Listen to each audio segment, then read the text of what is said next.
Hello and welcome everybody. Welcome back to Comedian MTG. My name is Ian. On today's episode, we are talking about the probably most exciting commander from Outlaws of Thunder Junction. We have Stella Lee wildcard, and genuinely it would not surprise me if this commander just becomes a staple of the format. I think it's so easy, so consistent, so powerful, and we're going to talk about all of the sort of combos and synergies that we have in this deck. I want to shout out Josh from Elder Drunken Highlander, as he was the first person to really turn me on to this deck, and I know he's also done some coverage on this commander, so if you want to see his different version of that, you can check that over on his channel as well. Today's episode is also sponsored by Wizards of the Coast. If you want to check out some more Outlaws at Thunder Junction product, you can do so by clicking the link down in the description of this video to find out more about that and to get some product of your own.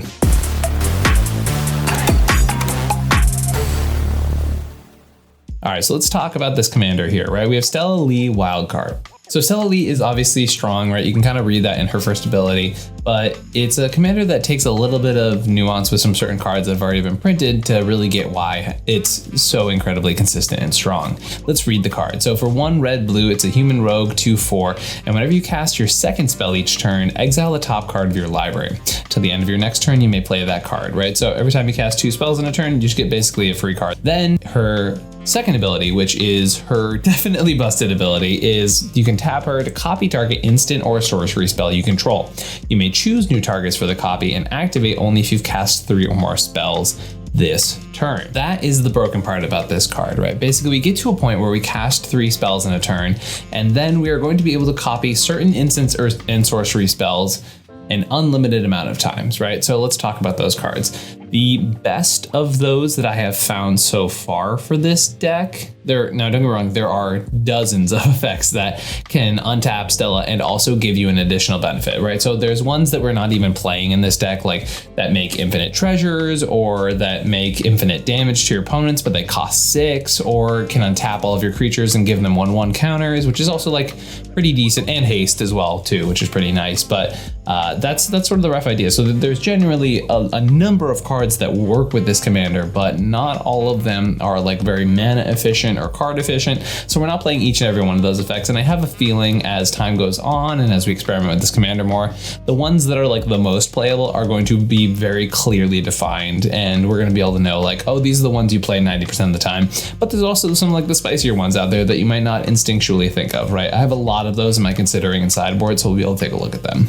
But the instant sorceries we are talking about right now, as far as we definitely want to be playing these. First one, I find this one very fascinating, which is Twisted Fealty. So you gain control of target creature until the end of turn. Untap that creature, it gains haste. You put this spell in the stack, you're able to tap Stella, make a copy of it, untaps your commander, right? Gives her haste, which is she probably already has haste, or at least doesn't have summoning sickness because we've cast her already, right? But then it creates a wicked roll token attached to one target creature. So for those who don't remember, roll tokens, you can put a roll token onto that creature. It's an enchantment, gives it some sort of effect, but you can only have 1 roll at a time. So if you control another roll on it, put that one to the graveyard. Enchanted creature gets, when this aura is put into a graveyard, each opponent loses the life. So you put a wicked roll on Stella, untap her, she has haste.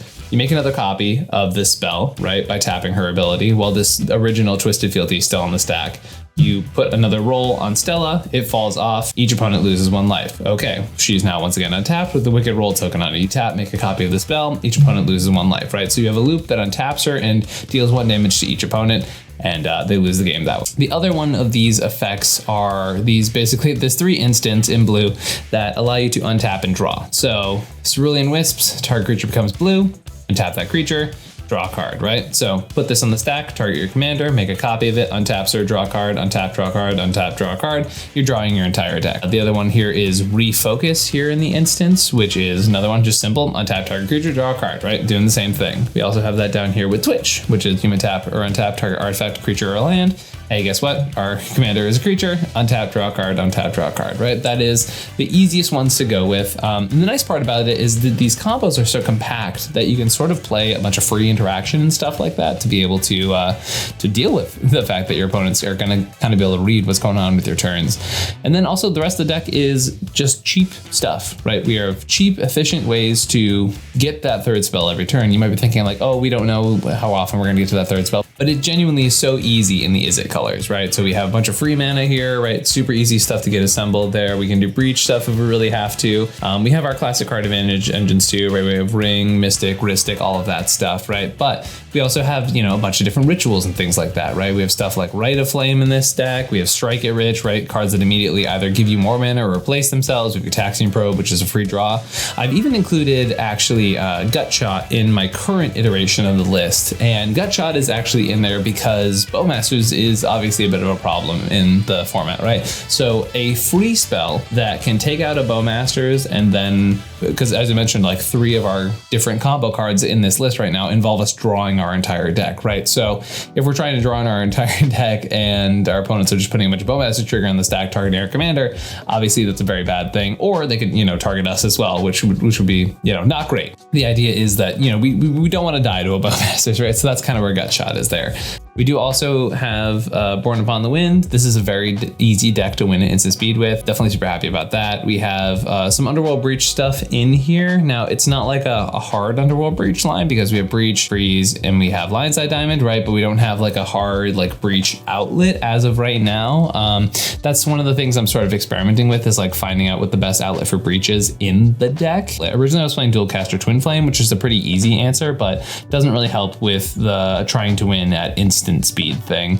I guess there is no breach line technically without our commander, right? But there is the breach line that even if we generate a bunch of mana, assemble our whole breach line, we can always give our commander haste and go for the Twisted Fealty line. But I definitely think I want another way to have an outlet in the deck that's a little bit more clean, because we are a Final Fortune deck, right? If we lose our Twisted Fealty and we have to like manually lightning bolt people to death, that can be a line that's a little tighter than we might be want it to be. So it's definitely something I'm going to keep in mind as I'm moving forward with this deck. So now I'm going to kind of go through the card types, talk about any highlights. The creatures here, we got a lot of value creatures. Burgi is as much a use for Burgi as it is the Harnfell Horn of Bounty, right? Sometimes we just need to get a bunch of cards and play them in our turn with Stella, or sometimes we need to, you know, have the Storm thing going on. Got Spellskite here. Our commander is very important to us winning the game, so kind of makes sense that we want a Spellskite there to help protect that, right? Spellseeker, great, because we have a bunch of instants and sorcery win conditions. Finale Promise is really cool because it by itself, as long as you have an instant and a sorcery in a graveyard, it immediately hits all 3 modes of your commander, which is pretty cool. So you can kind of just have that happen right away with this card. So one of the things I'm going to say about this deck, one of the reasons I'm most excited about this commander is I think this is one of the easiest transitions of all time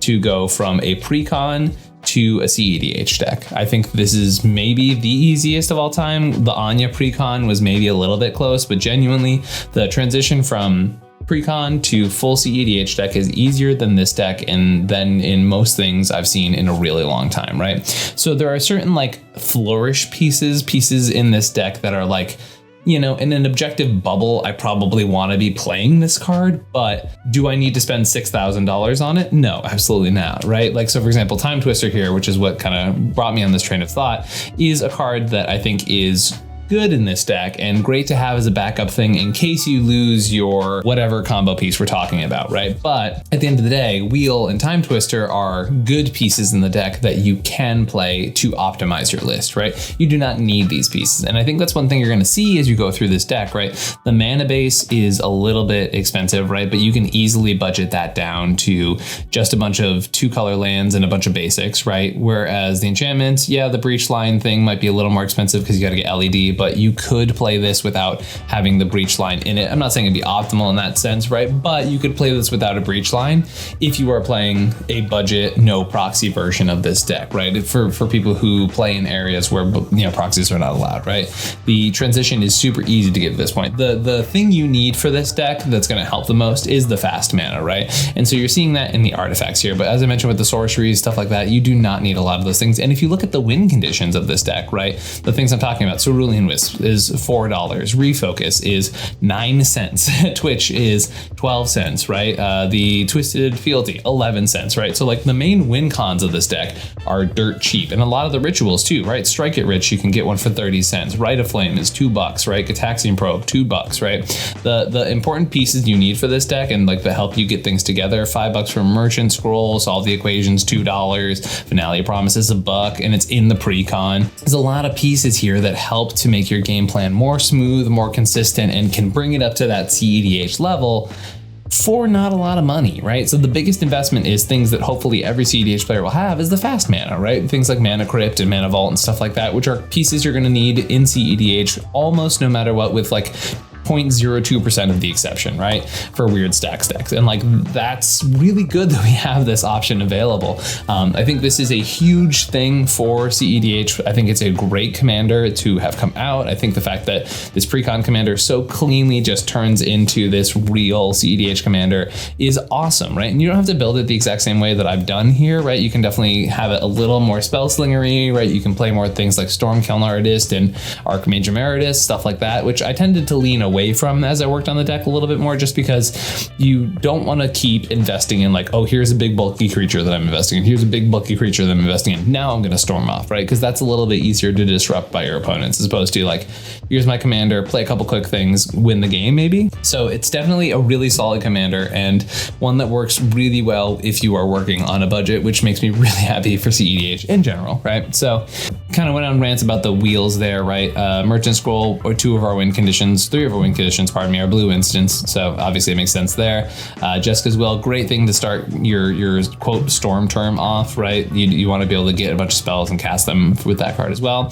We're playing actual cantrips in here. 1 during your combo turn. Sometimes you just need to be like, all right, cool, I need to hit a land off the top and then I can win this turn, right? So I'm going to ponder, look at my top cards, rearrange them, draw a card, right? Do the whole rigmarole, right? Which is sick for these cards. And also in that early turn, like the pre-Stella turn, sometimes you just need to like get a cantrip off and set up. I know they've been sort of falling out of favor in cEDH as a whole, but I think in this deck, it just makes a ton of sense. Expedite here, very good to give your commander haste, probably pretty necessary given the fact that, you know, she's so important to our game plan.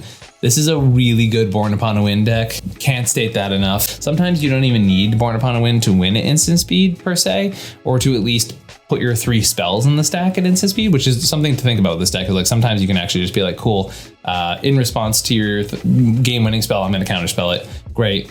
And then I'm going to gut shot that creature, and then here's my refocus on the stack. I'm going to go draw my entire library, and you can do that at instant speed, right? And having access to Born Upon a Wind means that if I do draw my entire deck at instant speed, there are situations where I can be like, cool, now flash in Born, I'm going to win on top of whatever's happening on the stack currently, right? Which is, I mean, once again, very, very cool.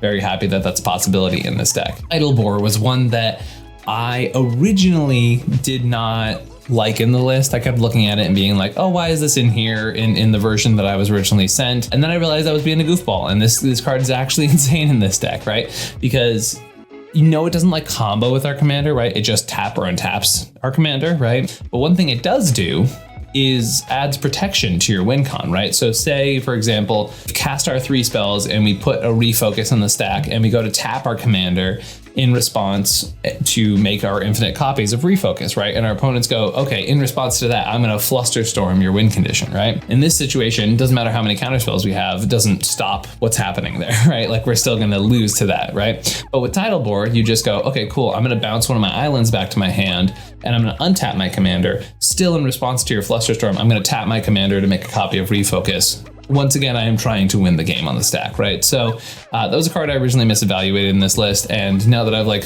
tinkered around with some goldfishing and stuff like that, I'm like, oh, it's just basically a free piece of protection, which is good, which is very, very good. And it's very, very solid in this list. Absolutely. So Tidalbore, definite snapping included in here. And then, you know, sometimes with your commander, you're not going to get your full combos off at any time, right? And in those situations, like you can just be a very powerful explosive breach deck, right? Like using your commander to copy cantrips, to draw a bunch of cards, put some stuff in the graveyard, like do all that kind of stuff, right? So the backup plan for this commander, still being a very mana efficient storm deck, is pretty sweet. I mean, there's only so much downside doing that can really have. So definitely pretty about that. As I mentioned, it's definitely got some experimenting still to be done with it. I'm definitely happy to keep working on the numbers. And it's also a deck I feel really passionate about. For those who've been following the channel for a long time, following me for a long time, is one of my favorite ways to play the game ever, right? I'm a big mono red guy, and adding blue to it to make it more cEDH viable is like very, very much my style. I haven't had a lot of Izzet decks I've been really, really excited about in quite some time. So the fact that this commander's here and is able to, you know, really feel like a very classic Izzet deck while also having these really efficient combos and the ability to win pretty quickly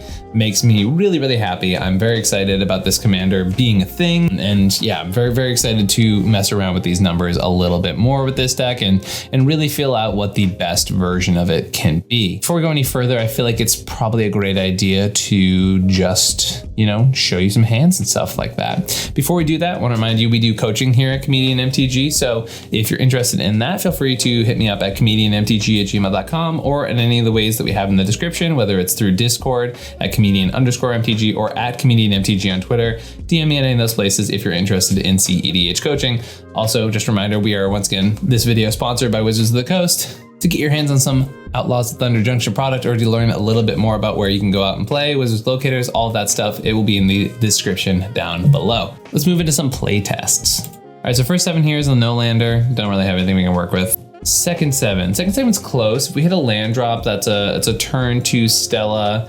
But you don't really have any of our combo outlets, right? We don't have our infinite copies and we're still missing a land drop. So even if we do have the hand go the way we want it to, it's a little bit clunky. Now having Spellseeker here does guarantee eventually we get our stuff, but we kind of have to hit a land and then hit another land after that to make this hand really worth anything. So I think it's got too many pieces missing. So we're gonna go to 6. All right, we got a Training Center, Git Probe, Mox Amber. This one's so close. Not having another land here is pretty tough. It's actually kind of funny. I haven't really had a bunch of land problems in the deck, but these past couple hands have made it seem a little bit more. So I think we're gonna have to go to 5 here just to get something a little more consistent. As I said, this one's really close, but it's not like Taxing Probe is a good cantrip. It just kind of does what we need it to at the bare minimum. So this one's all right. I can get behind it. So we have our Ragavan turn 1, probably bottom the Force of Will and let's say the City of Traders because it's not really helping this hand a bunch. We get a Ragavan down turn 1 with a Lotus Petal up to hold up Bolt. We might even sandbag the Lotus Petal once again just because of our commander's ability. Maybe we get the little card draw with that later. Turn 2, play Stella Lee. Then we can play the Lotus Petal. That will be our second card per turn, meaning she'll get our the ability to be exiled, like have that exile ability go off. Maybe get a little bit deeper into our library. Maybe Ragavan hits something. I can get behind this hand. Yeah, it's not our most Stella heavy hand, but it still works, you know. All right, first 7, Spellskite, offer you can't refuse, and 5 lands is too much. Second 7, all right, so you can sort of gamble for a Crypt on turn 1. My only thing, so gamble for Crypt turn 1, turn 2 Stella Lee, turn 3 Fire Off Jessica's Will is awesome, right? But if we pitch away the Crypt or the Jessica's Will, then this hand gets infinitely worse, right? So that's the part I'm most concerned about.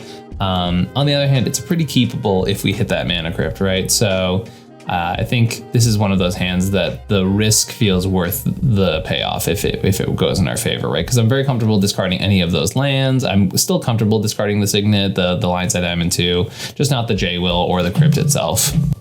First 7 here just gets us a Striker Witch turn 1, too slow. Second 7. All right, these cantrippy hands are a little bit weird because like Preordain does set you up pretty decently for the following turns, right? So turn 1, you can be like, all right, let me play the Training Grounds. Let's play this one out a little bit, right? So I think it would be considerably like worth keeping, right? So if we play that, play a Lotus Petal, then we're gonna play a Preordain, right? After, of course, we draw for turn, which we definitely did for sure. So we scry 2. All right, well, these are both our combo pieces, so that's obviously really good. At the end of the day, it's a little bit of like, do you want to instant kill your opponent or do you want to open yourself up to Red Blast, but also give yourself an instant speed way of winning the game? I'm kind of in the department of like, well, I mean, you can also just leave them both on top, which is really funny, but that doesn't help our turn 3 win attempt, right? So I'm not that thrilled about that one, you know? So that being said, maybe we put Twitch to the bottom and draw the Twisted Fealty, mostly to avoid Red Elemental Blast and Power Blast as potential win con stoppers. All right, next turn we draw Bergie, which isn't bad at all. Definitely put this guy to the bottom of our graveyard. And the question is, do we play Stella or do we play Bergie? I think we play Stella for sure, because Bergie can work without Summon Sickness. Play Stella, next turn after that. Defense Grid is not bad. Unfortunately, we are 1 mana short of doing both, right? One thing you can do is you can find a fortune this turn, know you have your land drop for next turn, play Rite of Flame into Defense Grid into our Twisted Field team, definitely win the game, right? But that there's a lot of ways that goes wrong. So you can also just play a Burgie this turn and pass if you need to be more passive, right? And then, yeah, everything else is a little bit more sketchy just because Twisted is 3, unfortunately, which is the more expensive side of our effects, right? So it's definitely a risky line and you have to sort of go all in on the Final Fortune stuff here to be able to win this on turn 3. But I've definitely seen worse turn 3s, especially since we started on a preordained, right? So it's definitely not bad. Definitely doesn't feel great that we drew some of the more expensive stuff in our deck after having a hand that like it was already sort of struggling from the expensive stuff. All right, first 7 here. Probably a little too slow. It's nice to have a Talisman and Minamo, but we don't have any of our speed stuff. We don't have any of our combo pieces. We're really heavily relying on this opt. So second 7. Turn 1 Signet off Chromox, or Talisman, I should say, off Chromox is probably just too slow. We're not doing any of our combo stuff, so okay, this is great. So turn 1, we can play a land in a crypt. We can either tutor for a combo piece with Solve the Equation, or we can just cast Strike It Rich so that we have an extra treasure for the following turn. Turn 2, we can play our commander, sort of be patient with that. Turn 3, depending on what we cast the first turn, we can then like solve, go get our combo piece, cast Consider, do the whole thing next turn. So yeah, all about this. It's a turn 3 win, plus anything we draw at this point is just like gravy and protection, right? Yeah, J-Will and stuff like that is all super awesome. No lander. Okay, so this one's a little bit interesting. I think this is definitely a keep because this is a turn 1 land plus Mox Diamond into Arcane Signet. We hold the Jeweled Amulet because we want that for our Storm turn, right? Turn 2, we draw the One Ring, but I still say we play our commander for the sake of this demonstration. But this is also the one I started this deck, is like sometimes you just use your card advantage engines to build up an even more protected turn where you're going for the win, right? But if we played Stella, let's just say that we have this next turn here, right? We go our Spell Seeker, which can go and grab us our Cerulean Wisps, right? Which is our combo piece. That's our 1 mana untapper and probably the most important one in the deck. You play the Jeweled Amulet, which will then trigger the commander, have a Flusterstorm backup. Unfortunately, we don't have the extra mana for the Flusterstorm backup, but that's okay with me. And obviously, like in a lot of these situations, you're trying to read the table, see if they have anything that you could possibly be, very, very strong here, right? Worst case scenario, you're like, oh yeah, my opponents definitely have an answer. I want to be able to win next turn with protection, right? You can always just go like, okay, cool, let's cast this Preordain here, copy it with my commander. Now I have 2 copies of Preordain and, scry 2, put 1 on the bottom, scry 2, not put 1 on the bottom, draw a card, right? And get pieces that dig you deeper into that protection, right? Because now next turn, say you drew the Twitch. Honestly, I probably put both those at the bottom and then draw the Mox Amber, and then the second one, scry 2, probably put a Swan Song in there and the opt. Yeah, those seem fine with me. Right now we have a super protected next turn that will allow us to combo off pretty efficiently. All right, last little mulligan. City of Traders being our only land here is a little rough, so ship that away. Okay, this is an interesting one. So turn 1, you can go land, Soul Ring, Spellskite. Turn 2, you're able to play your commander.